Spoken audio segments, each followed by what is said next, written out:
Magandang araw mga Kameski Paps. Ito na yung mga manatad natin, no? Lalaki na sila mga Kameski Paps. Anytime, makakalipad-lipad na sila.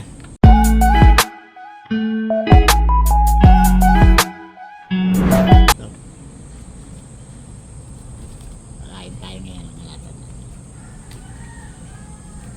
Sana mag-pair sila mga Kameski Paps. Yung pinapakain nga pala natin sa kanila, itong Cerelac. Yung gagawin niya, ilaganyan nyo lang yung kamay nyo, sisiksnik nila yung mga tukaan nila dyan, i-open nila, tapos yun, inject lang natin yung pagkain dyan. Yan, oh. Kita nyo, hindi siya yung kamukha ng ibang ibon na nga, lalaglagan lang natin. Ito medyo iba ang ano, kung igaganyan nyo lang yung pagkain sa kanila, hindi sila kakain mga Kameski Paps. Hindi ano, parang sanay sila nung yung inahin nila nakabuka yung tuka nila, tapos na ganyan ano, sumabla yata yan, binubuka nila yung tuka nila, tapos inject natin yung pagkain. So yan nga Kameski, tawag nga ni iba dito nga pala mga Kameski Paps, bato-batong sili ang tawag nila, pero sa atin sa local na tawag manatad. Then sa English naman, tawag nila dito is emerald dove. Ito na, oh. Makikita nyo Kameski Paps yung likod ng kulay ng mga pakpak nila. Nag-uumpisa ng lumiutang yung mga kulay green. Pag naging adult na yan, magiging matingkad yung mga kulay green na yan. Lalabas yan dyan sa likod. Nung maliliit pa sila, wala pa yung kulay green na yan eh. Ngayon lumalabas-labas na lang konti mga kulay green sa pakpak nila.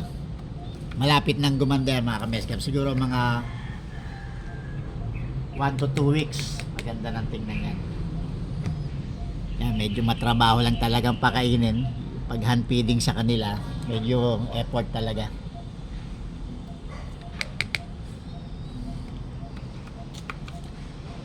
Yan. Sumablay. Kasi hindi kamukha ni ibang ibon na walang butche, gaya ng mga uwak, martinez. Etong ano, may butche sila. Parang yung sa kalapati, may butche. Kaya maganda lang dyan. Kahit paminsan-minsan nyo lang pakainin, nakaimbak yung pagkain nila rito sa butche, basta busog sila. Hanggat di pa nauubos yung laman ng butche na yan dyan, di pa sila basta-basta magugutom. Yan. Gutom pa rin. Hindi pa.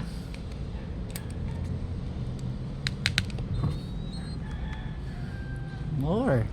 Gutom pa rin, no? Yeah, Kameski Paps. Ayan, no? Nakita niyo yung maliliit na kulay green na yan sa pakpak nila. Pag tumagal na yan, dadami ang kulay green na yan. Ang ganda na yan. Pakikit. Yan natin. I-update ko kayo mga Kameski Paps dyan sa kulay niyan. Ito, gutom pa itong isa. Sige. Oh, laki na yung butche, oh. May laman na yung butche. Gutom pa rin. Siko. Yung isa parang solve na eh. Gusto pa rin.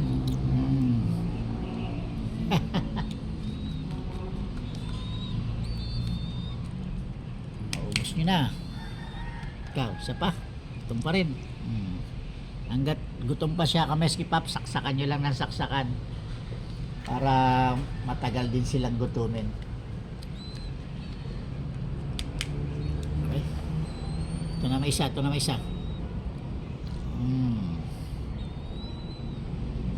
Parang bitin pa. Lakas na sila, nakakalipad na sila kuminsan. Pag umaga, pinapaarawan ko nga pala kami pag umaga eh. Naano ko sa araw. Nakakalipad-lipad na sila.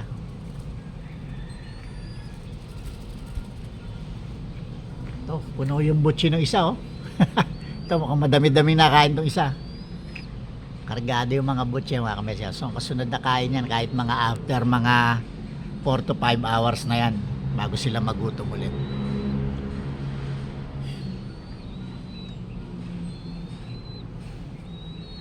Okay mga kameski paps, ang ating ibong manatan.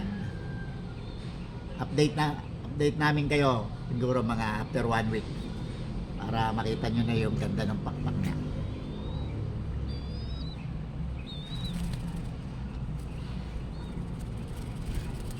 Lakas na oh.